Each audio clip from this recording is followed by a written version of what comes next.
जय हिंद दोस्तों, मैं कपिल सैनी और स्वागत है आप लोगों का हमारे और आप लोगों के इस YouTube प्लेटफॉर्म लर्न वन पर। दोस्तों आज बंगाल वाला पोर्शन हम लोग को शुरू करना है और यहीं से ही अंग्रेजों की कहानी का आगमन भी भारत के अंदर होता है। अब इस बंगाल वाले पोर्शन में हम लोग इसकी एक को एक पूरी की पूरी डिटेलिंग्स में बात करने के लिए जा रहे हैं। ध्यान से सुनते रहना, एक एक फैक्ट बड़ा इंपॉर्टेंट रहेगा। बात शुरू कर लेते हैं बंगाल की। बंगाल को जब हम लोग स्टडी करते हैं तो मैंने इसको समझने की दृष्टि से बेसिकली दो पार्ट में डिवाइड किया है। दो पार्ट कैसे? एक तो हम लोग देख लेंगे भाई साहब बंगाल की ऐसी विशेषता क्या रही है कि जिसको देख करके यहाँ पर विदेशी कंपनियां भी इसकी तरफ बहुत ज़्यादा जो है इनका आकर्षण होता चला गया। तो एक तो पोर्शन हम लोग बंगाल की विशेषताओं वाला डिवाइड कर लेंगे, बंगाल की क्या क्या भाई साहब यहाँ पर विशेषता रही हैं। दूसरा पोर्शन बंगाल में जितने भी आने वाले जो अब नवाब होंगे, इन नवाबों के बारे में देख लेंगे। बंगाल के जितने भी ये नवाब होंगे, तो दो छोटे से पार्ट में डिवाइड करना है हम लोगों को इस टॉपिक को। और ये टॉपिक हम लोगों का कंप्लीट ऐसा टॉपिक हो जाएगा कि कभी भी भूल नहीं पाओगे, क्योंकि आप लोगों ने टाइटल सुन ही रखा होगा हमारा कहानी वाला इतिहास। बात शुरू कर लेते हैं बंगाल की विशेषताओं की।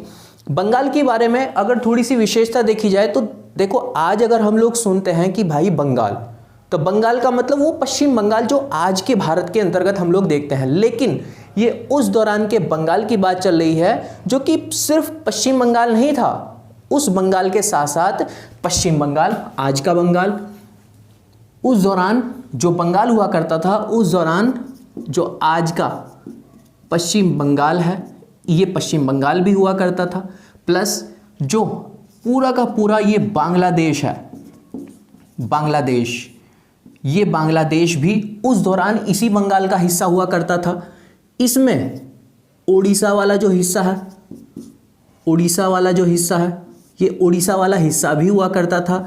इसी में ही बिहार वाला हिस्सा और कुछ असम वाला पार्ट भी इसी के अंतर्गत हुआ करता था। तो आप समझ सकते हो कि इतनी बड़ी भौगोलिक इकाई केवल ये एक ही थी। इतने सभी के सभी राज्य, आज के टाइम में तो एक देश भी बन गया इसमें से, इनको मिला करके एक अकेला बंगाल हुआ करता था। दूसरी बात, एक तो भौगोलिक रूप से बहुत बड़ा इसका एरिया है, और दूसरी बात इस भौगोलिक एरिया के ऊपर प्रकृति की बड़ी मोहमाया, प्रकृति का जो है यहाँ पर आशीर्वाद बहुत अच्छा हुआ करता था। आशीर्वाद कैसे? हम लोग आज भी जानते हैं, ये उन क्षेत्रों की बात हम लोग कर रहे हैं जहां पर गंगा और ब्रह्मपुत्र नदी, इन दोनों की दोनों बड़ी नदियों का बहाव हम लोग इन्हीं क्षेत्रों में देखते हैं। इवन हम तो इन क्षेत्रों में आज वाले जो पश्चिम बंगाल और बांग्लादेश वाला एरिया है, इन क्षेत्रों में हम इनके डेल्टाई क्षेत्र को भी देखते हैं। बट हम इस बड़े बड़े व्यापक इकाई को लेंगे तो यहाँ पर इन दो बड़ी नदियों का बड़ा अच्छा प्रभाव देखने को मिलता है प्राचीन काल से ही। तो इन क्षेत्रों में एग्रीकल्चर भी बड़ी अच्छी होगी। दूसरी बात, यहाँ पर पानी तो अच्छा है ही। दूसरी बात, यहाँ पर जो ट्रॉपिक ऑफ कैंसर हम लोग लाइन देखते हैं, कर्क रेखा के पास नियरेस्ट क्षेत्र भी पड़ता है ये वाला रीजन। तो यहाँ पर धूप की अवस्थिति भी अच्छी है। तो भाई साहब खेती को और चाहिए क्या? पानी हो गया और धूप हो गई, अच्छा जो है तापमान मिल गया, और ज़मीन तो है ही भाई, तो और क्या चाहिए? तो फिर बहुत अच्छा प्रोडक्शन हम लोग इस क्षेत्र में जो है देखना शुरू करते हैं। और उसी प्रोडक्शन से यहाँ से अब एक्सपोर्ट भी होने लग जाता है बहुत सी अलग अलग चीज़ों का। अब यहाँ से एक्सपोर्ट किन किन चीज़ों का होता है वो देख लेते हैं। यहाँ से चावल का एक्सपोर्ट बहुत ज़्यादा हुआ करता था, चीनी का एक्सपोर्ट हुआ करता था यहाँ से शोरा, गन पाउडर के रूप में इसका इस्तेमाल किया करते थे उस दौरान। शोरे का बहुत बड़ा यहाँ से एक्सपोर्ट हुआ करता था। यहाँ से रेशम का भी एक्सपोर्ट हुआ करता था। यहाँ से जो सूती वस्त्र हुआ करते थे, इन सूती वस्त्रों का भी यहाँ से बहुत ज़्यादा मात्रा में एक्सपोर्ट हम लोग किया करते थे। सूती वस्त्र मतलब जो कॉटन क्लोथ्स हैं हम लोगों के, सूती वस्त्रों का यहाँ से एक्सपोर्ट भी किया करते थे। ये ऐसे क्षेत्र थे, ऐसे फील्ड थे, इन क्षेत्रों से वैश्विक स्तर पर बहुत ज़्यादा डिमांड्स हुआ करती थी और इन्हीं की डिमांड्स को फुलफिल करने का काम बंगाल किया करता था। एक समय तो ऐसा था, भारत के अंदर से अगर टोटल 100 रुपये का एक्सपोर्ट हो रहा है तो उन 100 रुपये के एक्सपोर्ट में से अकेले बंगाल 60 रुपये का एक्सपोर्ट किया करता था। मतलब भारत के व्यापार में अकेले बंगाल से 60% की हिस्सेदारी हुआ करती थी। इतना ज़बरदस्त समृद्ध क्षेत्र हुआ करता था बंगाल। तो इस बंगाल की कहानी को अब हम लोग इन नवाबों के साथ जोड़ करके पढ़ना शुरू कर देते हैं। जैसे पिछली क्लास मैंने आप लोगों को बताई थी, भारत के अंदर उत्तर मुगल काल वाला पोर्शन, जिसमें पोस्ट मुगल एरिया वाला पोर्शन, जिसमें हम लोग 1707 से और 1858 तक के जितने भी मुगल थे उन सभी मुगलों के बारे में जानकारी लेते हैं। हम लोग इस बंगाल वाले पोर्शन में भी 1707 के बाद की घटनाओं का ही जिक्र करेंगे, क्योंकि 1707 से पहले वाला जो पोर्शन था, मुगल जो थे यहाँ पर अपना अच्छा खासा नियंत्रण स्थापित कर चुके थे। और उसके बाद आप लोगों को मालूम ही है, उत्तराधिकारी युद्धों की वजह से साम्राज्य कमज़ोर होता चला गया और जो उसके अंडर में क्षेत्र हुआ करते थे वो अपने आप को धीरे धीरे स्वतंत्र, अपनी मोनोपोली यहाँ पे घोषित करते चले गए, अपने आप को स्वतंत्र घोषित करते चले गए। तो हम लोग उसी कड़ी में अब भारत के अंदर नवाबों वाला पोर्शन देखते हैं। इस नवाबों वाले पोर्शन में हम मूल रूप से वैसे यहाँ पर देखेंगे केवल 4 ही नवाबों के बारे में। उन 4 नवाबों के बारे में एक एक करके हम लोग इनकी विशेषताएं लिखते चले जाते हैं। उसमें सबसे पहले हम लोग को देखना है मुर्शिद कुली खां। मुर्शिद कुली खां, ये जो मुर्शिद कुली खां है, मुर्शिद कुली खां यहाँ पर आएंगे, बहुत अच्छी यहाँ पर काम करेंगे, इम्प्लीमेंटेशंस करेंगे। उसके बाद फिर और नवाब आएंगे। तो अलग अलग करके हम लोग को इनको पढ़ना है। पहले बात शुरू कर लेते हैं मुर्शिद कुली खां से। जो मुर्शिद कुली खां थे, इनका जो रियल नेम था, वैसे कहा जाता है जो मुर्शिद कुली खां है, ये जो आज के टाइम में आप लोग दक्कन का पठार सुनते हैं, यहाँ पर इनका जन्म हुआ था। पहले कभी एक हिंदू परिवार का हिस्सा हुआ करते थे। इनको शुरुआती दौर में इनके जो पिताजी थे, इनको पर्शियन लोगों को बेच दिया करते हैं, बट अपनी योग्यता के आधार पर ये अच्छे ओहदों पर पहुंचते चले गए और उन्हीं पर्शियन लोगों के अंडर रह करके उन पर्शियन लोगों को बहुत ज़्यादा मुनाफा भी इनको दिया। फिर औरंगजेब का ध्यान इन्होंने आकर्षित किया अपनी ओर। औरंगजेब ने उठा करके इनको अलग अलग क्षेत्रों में दीवान के पदों पर बैठाना शुरू किया और उसी दीवान की कड़ी में इन भाई साहब को सन 1700 ईस्वी में, सन 1700 में, 1700 में इनको बंगाल का दीवान बनाया गया था। बंगाल का दीवान सन 1700 ईस्वी में इनको बंगाल का दीवान बनाया गया। जिस समय बंगाल का दीवान इन भाई साहब को नियुक्त किया गया था, तो उस दौरान बंगाल का जो सूबेदार या फिर नवाब जिसको कहा करते हैं, उस दौरान बंगाल का नवाब हुआ करता था औरंगजेब का पोता। औरंगजेब का पोता, इसका सेंस औरंगजेब का जो लड़का था मुअज्जम, जो बहादुर शाह प्रथम के नाम से यहाँ की गद्दी पर बैठा था, उसका लड़का था अजीम उस शाह।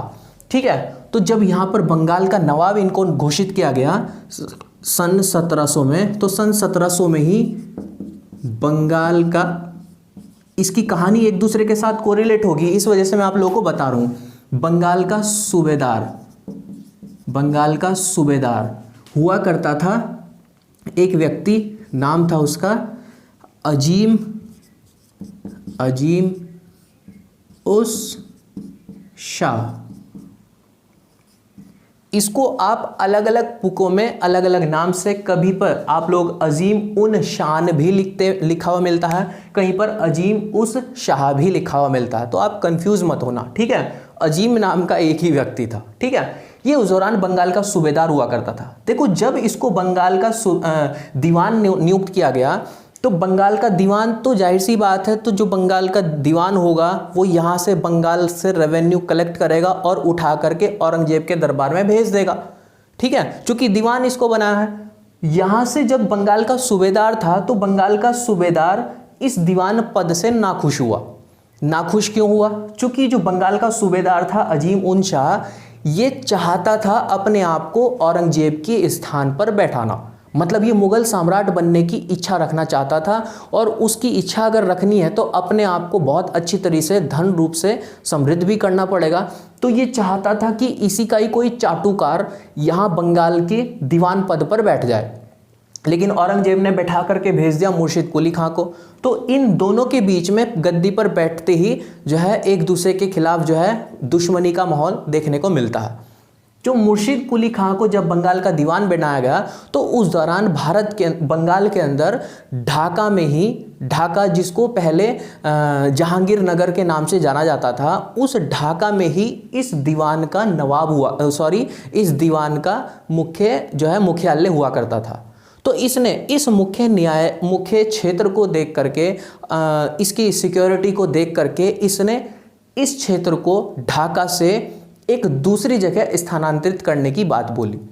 यहाँ पर जो दूसरी जगह स्थानांतरित करने की बात बोली, इन्होंने बोला कि भाई साहब जो बंगाल का दीवान का जो मुख्यालय होगा वो अब ढाका में नहीं होगा, वो ढाका से एक दूसरी जगह भेज दिया जाएगा जिसका नाम होगा मुक्सुदाबाद।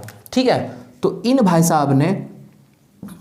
साहब ने ढाका से, ढाका देखो मैं बता भी चुका हूँ आप लोगों को, ढाका जिसको पहले जहांगीर नगर के नाम से जाना जाता था, ढाका से मुक्सुदाबाद, ढाका से मुक्सुदाबाद स्थानांतरित कर दिया इन्होंने। क्या? जो यहाँ पर दीवान का मुख्यालय था, दीवान का जो मुख्यालय था उसने ढाका से मुक्सुदाबाद में स्थानांतरित कर दिया। ये जो मुक्सुदाबाद जगह है ये गंगा नदी के किनारे पड़ती है। ठीक है, अब इसने सुरक्षा के लिहाज से ये काम कर दिया। जब इन्होंने भाई साहब ने ये काम किया तो उसके बाद फिर ये यहाँ से औरंगजेब के पास मिलने के लिए गए। औरंगजेब को यहाँ से रेवेन्यू कलेक्ट करके, औरंगजेब उस दौरान हमारे यहाँ पर बीजापुर में रहा करता था। बीजापुर दक्षिण क्षेत्र में, दक्षिण भारत वाला हिस्सा हुआ करता है। तो चूंकि उस दौरान आप लोगों को मालूम ही है औरंगजेब जो है वो दक्षिण भारत में अधिकांश अपना समय व्यतीत करता है। तो ये जब मुर्शिद कुली खां इस औरंगजेब से मिलने के लिए जाता है यहाँ का रेवेन्यू कलेक्ट करके, तो रेवेन्यू को देख करके औरंगजेब बहुत खुश होता है, क्योंकि रेवेन्यू ऑलरेडी बहुत ज़्यादा लेकर के ये आए थे। क्योंकि अब तक तो जो सूबेदार वहाँ का था वो बहुत कम रेवेन्यू वहाँ पर दिखाया करता था। तो औरंगजेब ने इस मुर्शिद कुली खां से खुश होकर के इनको एक उपाधि दी थी। वैसे दरअसल इनका जो रियल नेम था मोहम्मद हैदी था। जो मुर्शिद कुली खां थे इनका रियल नेम था मोहम्मद हैदी इनका रियल नेम था। तो 1703 में जब ये यहाँ से वहाँ पे गए थे औरंगजेब के पास मिलने के लिए, कहाँ पर? अभी मैंने आपको बताया बीजापुर में मिलने के लिए गए, तो औरंगजेब ने इनको एक उपाधि दी और उपाधि दे करके इनका नाम रख दिया मुर्शिद कुली खां। ध्यान रखना, औरंगजेब द्वारा दिया गया था ये नाम मुर्शिद कुली खां, इनका रियल नेम हुआ करता था मोहम्मद हैदी। और उन्होंने बोला कि ठीक है, जो आपने काम किया है उसकी मैं तारीफ करता हूँ। जो मुक्सुदाबाद आपने नाम रखा है, इस मुक्सुदाबाद का नाम आप चेंज करके अपने नाम पर रख दो, मुर्शिद कुली खां के नाम पर। और यहीं से ही फिर कहानी शुरू हो जाती है एक नए शहर की, इन्हीं के ही नाम पर नाम था जिसका मुर्शिदाबाद। ठीक है, तो 1703 में औरंगजेब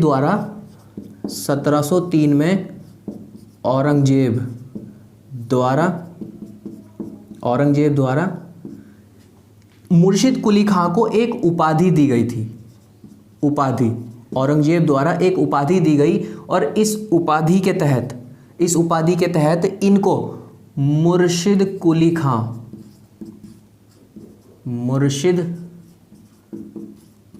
खां के नाम से जाना गया था। ठीक है, जिसका रियल नेम क्या था? मोहम्मद हैदी के नाम से पहले इसको जाना करते थे। और फिर यही 1703 से, वैसे ही जो उपाधि है कई बुकों में आप लोगों को 1702 में, दिसंबर 1702 में इसका जिक्र मिलता है, कई बुकों में 1703 का जिक्र मिलता है। बट ऐसे आप लोग के एग्जाम में कोई ऐसे कंट्राडिक्शंस वाले क्वेश्चन नहीं आते हैं जिसमें इतिहासकार ही असामंजस्य की स्थिति में होते हैं। तो 1703 में कहीं आपको 1702 भी मिलता है, बट इंपॉर्टेंट चीज़ यह है कि किसने इसको उपाधि दी थी मुर्शिद कुली खां को, औरंगजेब के द्वारा। तो जब ये औरंगजेब से मिल करके अपने यहाँ पर आता है मुक्सुदाबाद में, तो मुक्सुदाबाद का नाम फिर ये चेंज कर देता है 1704 में, 1704 में ये नाम चेंज कर देता है, मुक्सुदाबाद का नाम परिवर्तित करके ये रख देता है मुर्शिदाबाद, मुर्शिदाबाद। और इसी मुर्शिदाबाद को अब ये अपनी राजधानी भी बना लेंगे, राजधानी मुर्शिदाबाद को अब यहाँ पर बंगाल की राजधानी के नाम से भी अब पॉइंट आउट कर दिया जाएगा। ठीक है, ये कहानी तो 1704 तक से यहाँ से चल रही है, लेकिन 1707 में एक आकस्मिक घटना घटती है। जैसे हम लोगों को मालूम ही है कि 1707 में जो औरंगजेब था, औरंगजेब 1707 में जो औरंगजेब थे, औरंगजेब की हो जाती है मृत्यु, औरंगजेब की डेथ हो जाती है। और डेथ होने के बाद इनका जो एक लड़का था, दूसरा जो लड़का था मुअज्जम, जिसका नाम था बहादुर शाह प्रथम की उपाधि से वो बैठा था। बहादुर शाह प्रथम मुगल बादशाह की गद्दी पर बैठ जाता है। अब मुगल बादशाह की गद्दी पर बैठ गया कौन? बहादुर शाह जो है प्रथम था। बहादुर शाह प्रथम का लड़का कौन था? अजीम उस शाह। तो ये तो अपनी जो पुरानी दुश्मनी है, पुरानी दुश्मनी इनसे निकालेगा ही। तो अब होता क्या है, 1707 में इन भाई साहब का यहाँ से ट्रांसफ़र कर दिया जाता है मुगल सम्राट के द्वारा। तो 1707 में 1707 में जो उस दौरान मुगल बादशाह थे बहादुर शाह फर्स्ट, बहादुर शाह फर्स्ट, इसके द्वारा इनको दक्कन का सूबेदार बना दिया जाता है ना। इनको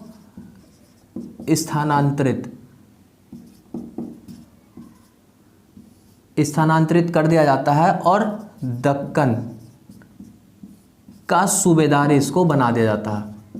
सूबेदार, दक्कन का सूबेदार या फिर नवाब जिसको आप बोलते हो, दक्कन का सूबेदार बना करके 1707 में इसको भेज दिया जाता है। लेकिन 1707 से जब से ये यहाँ से बंगाल से गए तो यहाँ का जो रेवेन्यू था, अब रेवेन्यू सिस्टम में गड़बड़ा होने लगती है, गड़बड़ होने लगती है। तो और ऊपर से वहाँ पर जो बहादुर शाह प्रथम था उसको रेवेन्यू की बहुत ज़्यादा ज़रूरत पड़ने लगी, क्योंकि वो आकर के ज़बरदस्त तरीके से जागीरों को बांटने का काम करने लगे। तो फिर इसको एक बार फिर से याद आया मुर्शिद कुली खां। तो जो बहादुर शाह प्रथम थे उन्होंने अपने लड़के की बात ना सुन करके दरकिनार करके दोबारा से अपॉइंट कर दिया मुर्शिद कुली खां को बंगाल के नवाब के रूप में। इसको यहाँ पर जाकर के भेज दिया जाता है। वैसे नवाब तो नहीं, डिप्टी सूबेदार या फिर डिप्टी नवाब के रूप में, जो कि नवाब से थोड़ा ओहदे में नीचे रहता। लेकिन दोबारा से वापसी 1710 में इनकी भारत यहाँ पर बंगाल के अंदर हो जाती है। 1710 में वापसी, 1710 में इसकी वापसी हो जाती है। 1710 में जब इनकी वापसी होती है तो फिर वापसी में एक पद मैं आपको ये बता भी चुका हूँ, डिप्टी सूबेदार। डिप्टी सूबेदार के पद पर ये इनको अपॉइंट कर दिया जाता है और फिर अब ये यहीं पर ही रह जाएंगे। और धीरे धीरे चूँकि उस तरफ जब जो मुग़ल बादशाह की गद्दी हुआ करती थी, मुग़ल बादशाहों की गद्दी में अब एक दूसरे को यहाँ से हटाने का प्रयास ज़बरदस्त तरीके से चल रहा था। और उसी कड़ी में फिर जो बहादुर शाह प्रथम थे वो भी यहाँ से निकल जाते हैं, फ़र्रुखसियर आ जाते हैं। और फ़र्रुखसियर के आने पर यहाँ पर इनको बंगाल के पूरे बंगाल का ही सूबेदार नियुक्त कर दिया जाता है 1717 में। 1717 में इनको बंगाल का पूरा सूबेदार या फिर नवाब घोषित कर दिया जाता है। तो ये कहानी रही थी मुर्शिद कुली खां की नवाब पद तक की, बिल्कुल पूरी बेसिक से। ठीक है, अब इस मुर्शिद कुली खां से रिलेटेड और भी छोटे छोटे से फैक्ट्स हैं, जैसे इन्होंने आकर के यहाँ पर बंगाल के लिए किया क्या था। अब हम लोग उस कहानी को देख लेते हैं जो बंगाल के अंदर इन्होंने आकर के अलग अलग पोर्शन में काम जो है किए थे। ठीक है, मैं इस वाले पोर्शन को मिटा देता हूँ। ठीक, तो अब देख लेते हैं मुर्शिद कुली खां के द्वारा किए गए जो यहाँ पर कार्य थे, और ये जो कार्य होंगे ये तब के कार्य होंगे जब ये यहाँ की प्रशासनिक गद्दी पर बैठ जाएंगे। सुपरमैन हो गए, सुपर डुपरमैन हो गए, अपने प्रशासन के लिए काम भी करेंगे। अब उन कामों में ये तो सबसे पहले जो यहाँ पर प्रशासन था, इनका जो शासन प्रशासन था, प्रशासन में ये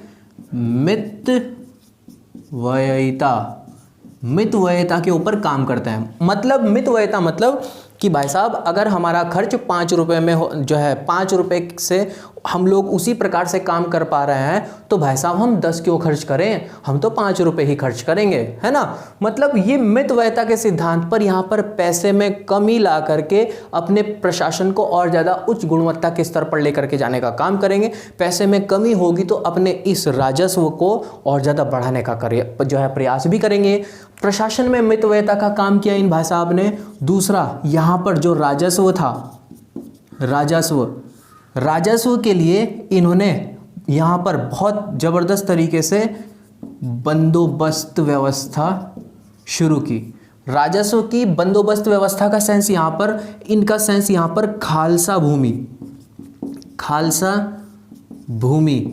खालसा भूमि को बहुत ज़्यादा मात्रा में इन्होंने प्रेरित किया। खालसा भूमि वो भूमियाँ हुआ करती थी जिन पर सीधा सीधा राज्य का शासन हुआ करता था या राज्य की सरकार हुआ करती थी। राज्य की सरकार उस क्षेत्र की भूमि से सीधा सीधा टैक्स की उगाही किया करती थी।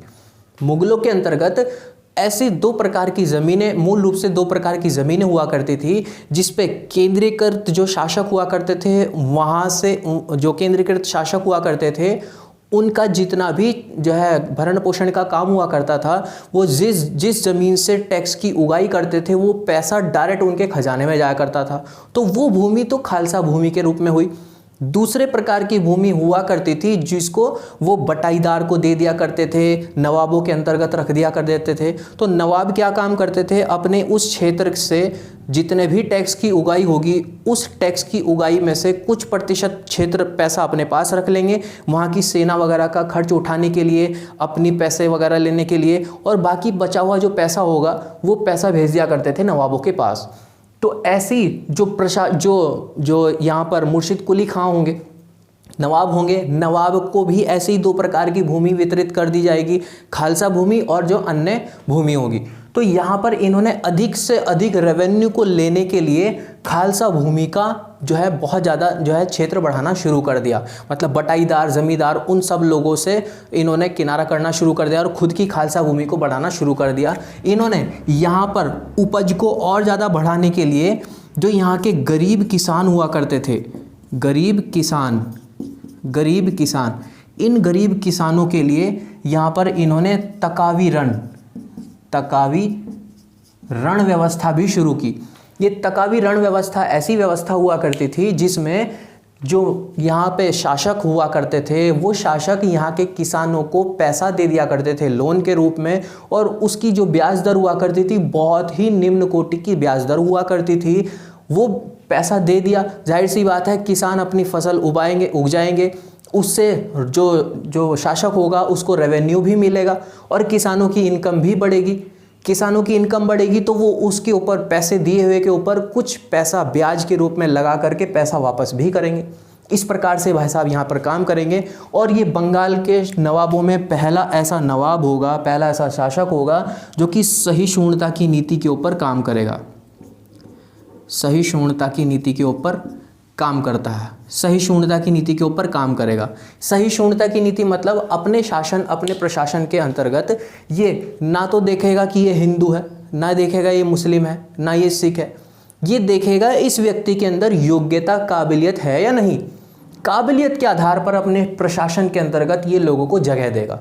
अब तक के जो नवाब या फिर मुगल हुआ करते थे वो इस प्रकार से अलग अलग क्षेत्रों में डिस्क्रिमिनेशन की नीति को अपनाया भी करते थे, लेकिन कुछ क्षेत्रों को छोड़ करके कुछ क्षेत्र थे जैसे केंद्रीकृत सत्ता के आधार पर देखा जाए। तो यहाँ पर इस मुर्शिद कुली खां ने इस प्रकार से काम करने शुरू किए, लेकिन ज़्यादा लंबा समय इनके पास नहीं था। 30 जून 1727 को इन भाई साहब की हो जाती है मृत्यु। और जब इनकी मृत्यु हो जाती है तो मृत्यु होने के बाद इनकी जगह पर, इनकी गद्दी पर बैठ जाता है एक व्यक्ति आकर के। नाम था उसका शुजा उद दीन, पूरा नाम था शुजा उद दीन मोहम्मद खान। ठीक है, तो इनका यहाँ पर चैप्टर क्लोज। अब इन्हीं की गद्दी पर बैठ जाएगा एक व्यक्ति और आकर के, जिसके बारे में हम लोग को दूसरे नवाब के बारे में पढ़ना है। नाम था उनका शुजा उद दीन मोहम्मद खान।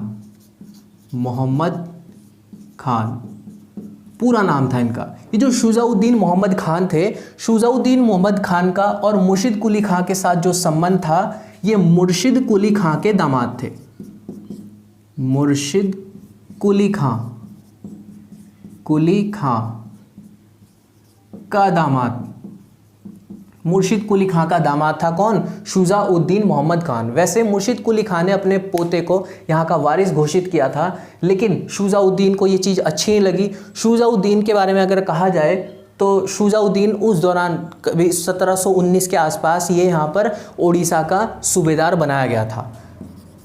1719 में ओडिशा का सूबेदार, ओडिशा का सूबेदार था ये, ओडिशा का सूबेदार था, वहाँ पर बना रहा। लेकिन इसकी चाह आकांक्षाएं बहुत ज़्यादा थी। ये यहाँ पर बंगाल, चूँकि बंगाल रेवेन्यू का बहुत बड़ा गढ़ हो चुका था, बंगाल वाला क्षेत्र, तो जब 1727 में इनकी डेथ होती है तो बंगाल के सूबेदार पद पर, जैसे मैंने आपको बताया, मुर्शिद कुली खान ने अपने पोते को जो है नॉमिनेट कर दिया। तो इन्होंने डरा धमका करके अपने इनके उस पोते को यहाँ से हटाया और आकर के फिर गद्दी पर बैठ जाता है। तो शुजाउद्दीन जो थे वो 1727 में बंगाल के सूबेदार, बंगाल का सूबेदार, 1727 ईस्वी में बंगाल का सूबेदार इनको घोषित कर दिया जाता है। और जब बंगाल का सूबेदार इनको घोषित किया गया था तो इनका सपोर्ट किया था उस दौरान के मुगल बादशाह, जिनका नाम था मोहम्मद शाह रंगीला। ठीक है, तो इनका सपोर्ट करने के लिए मुगल सम्राट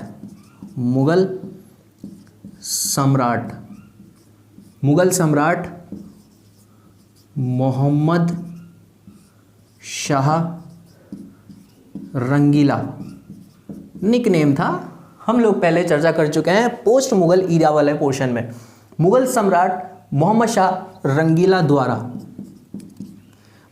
रंगीला द्वारा सहायता की गई थी बंगाल का सूबेदार बनने के लिए। जब ये बंगाल का सूबेदार बनते हैं तो इनके टाइम ड्यूरेशन में ऐसी कोई बड़ी जो है कार्रवाइयाँ हम लोग देखते नहीं है, लेकिन अपने प्रशासन से इन्होंने इस बंगाल को जबरदस्त तरीके से समृद्धि की ऊंचाइयों तक लेकर के जाने का काम भी किया था। ठीक है, लेकिन बहुत ज़्यादा ये बैर भी खाया करते थे अपने ये जो ससुर जी थे इनके, मुर्शिद कुली खां के द्वारा बनाए गए जितने भी यहाँ पर बड़े बड़े महल हुआ करते थे वो सब तुड़वा देते हैं। उनके द्वारा ओहदों पर बिठाए हुए जो लोग हुआ करते हैं उन सबको भी यहाँ से हटवा दिया करते हैं। अपने ही हिसाब से प्रशासन चलाने का काम भी करते हैं। लेकिन कुल मिलाकर के बंगाल समृद्धि की ऊंचाइयों तक धीरे धीरे चढ़ता जा रहा था। लेकिन आकस्मिक इन भाई साहब की भी डेथ हो जाती है 1739 में। 1739 में 1739 में इनकी भी यहाँ पे हो जाती है मृत्यु। इनकी मृत्यु जब होती है तो ये फिर अपने पुत्र जिनका नाम था सरफराज खां को यहाँ की बंगाल की गद्दी पर दावेदार घोषित कर देते हैं और इनको दावेदार घोषित करके ये ऊपर निकल जाते हैं। ठीक है, तो अब अगला तीसरा नवाब हम लोग को देखना है सरफराज खां। ये जो सरफराज खां थे, इनका और इनके साथ जो रिलेशन था, ये जैसे मैं बता भी चुका हूं, ये शुजा उद दीन के पुत्र थे। शुजाउद्दीन के पुत्र थे सरफराज खां। जब ये सरफराज खां शुजाउद्दीन के वारिस के रूप में या फिर उत्तराधिकारी के रूप में 1739 में गद्दी पर बैठते हैं, 1739 में बंगाल का नवाब इनको बनाया जाता है। वैसे जब इनको बंगाल का नवाब बनाया गया तो इनके अंदर वैसे जितने जो पहले दो लोग आए थे, दो शासक आए थे, उनकी जैसी योग्यता इनके अंतर्गत नहीं थी। ये एक अयोग्य शासक के रूप में देखे जाते हैं जो सरफराज खां थे। ये एक अयोग्य शासक थे। इनके बारे में कहा जाता है कि प्रशासनिक कार्यों में भी इतनी ज़्यादा दिलचस्पी नहीं दिखाया करते थे, प्रशासनिक कार्यों में ये निष्क्रिय थे, प्रशासनिक कार्यों में निष्क्रियता साफ साफ देखने को मिलती थी। तो जो अब बंगाल का नवाब भाई साहब अगर प्रशासनिक कार्यों में ध्यान नहीं दे रहा है तो जाहिर सी बात है उस बंगाल के शासन प्रशासन पर अब गिद्ध जैसी नजरें लगाए बहुत से लोग बैठे भी रहेंगे। उन्हीं में ही एक व्यक्ति था उस दौरान यहाँ पर बिहार का डिप्टी सूबेदार हुआ करता था, डिप्टी गवर्नर हुआ करता था, नाम था जिसका, खतरनाक व्यक्ति, अगला ही व्यक्ति इस गद्दी पर बैठेगा, अलीवर्दी खां। 1739 में 1739 में जब ये बंगाल का नवाब थे तो 1739 में बिहार का डिप्टी सूबेदार हुआ करता था अलीवर्दी खां। बहुत खतरनाक शासक, डेंजर मैन, अंग्रेजों के लिए तो बिल्कुल ज़बरदस्त तरीके से काम करके यहाँ पर जाने वाले हैं, जिसके बारे में हम लोगों को अभी चर्चा भी करनी है। 1739 में जब ये यहाँ पर गवर्नर थे, जब देखा उस तरफ यार नवाब तो कुछ कर ही नहीं रहा, चूंकि नवाब के अंडर ही काम किया करते थे, तो लोगों ने आकर के इनको बोलने लगा कि भाई साहब नवाब बनने के जितने भी गुण हैं वो गुण तो सब के सब आप में है, ये नवाब पद जो है बनने के लायक व्यक्ति नहीं है सरफराज खां। तो इनको उत्साहा जाता है चूंकि इनके अंदर पावर भी थी, वो गट्स भी हुआ करते थे। तो फिर यहाँ पर बंगाल में एक बहुत बड़े बैंकर हुआ करते थे, नाम था उनका जगत सेठ, पैसे धनी व्यापारी थे बहुत बढ़िया। भाई साहब पैसे वाला तो अपने पैसे के हिसाब से काम करेगा, उस नवाब के पद पर बैठने के कारण उसको नुकसान होते जा रहा था। उसने सोचा यार इसको हटवाओ और इसको बैठवाओ, पैसे की माया ऐसी ही होती है। आने वाले टाइम में हम लोग भी देखने वाले हैं इस पूरे भारत के अंतर्गत भी पैसे की माया कैसे कैसे चलेगी। इवन कांग्रेस के अंदर भी फूटों की राजनीति भी पैसे का कहीं ना कहीं उसके पीछे रोल हम लोग देखना शुरू भी करते हैं। तो होता क्या है, वो जो यहाँ पर जगत सेठ नाम करके एक बड़े बैंकर थे, उनके माध्यम से यहाँ पर इस जो अलीवर्दी खां थे, अलीवर्दी खां को पैसे वगैरह दिए गए, ये अपनी सेना को सुदृढ़ करते चले गए और 1740 में एक युद्ध होता है जिसको आप गिरिया का युद्ध बोलते हैं। 1740 में एक युद्ध होता है, गिरिया का युद्ध। ये गिरिया जगह पड़ती है, गिरिया का युद्ध। इस गिरिया के युद्ध में जो सरफराज खां था, इस सरफराज खां की हो जाती है मृत्यु। कब? 1740 में। और 1740 में जब गिरिया के युद्ध में मृत्यु हो जाती है तो अब गद्दी पर सूबेदारी पद पर बैठ जाता है जाकर के अलीवर्दी खां। और अब यहीं से ही अंग्रेजों के बीच में और बंगाल के नवाबों के बीच में अब एक बड़ा विरोधाभासी चेहरा इनका शुरू हो जाता है। अब यहीं से ही अंग्रेजों की कहानी भी यहाँ की बंगाल की राजनीति में एंट्री वाली शुरू भी हो जाती है। तो ये तो थी बंगाल के कुछ शुरू के 3 जो यहाँ पर नवाब बैठे थे उनकी छोटी सी पृष्ठभूमि। अब 2 नवाबों के बारे में हम लोग को और देखना है, अलीवर्दी खां और नेक्स्ट वाला होगा सिराजुद्दौला।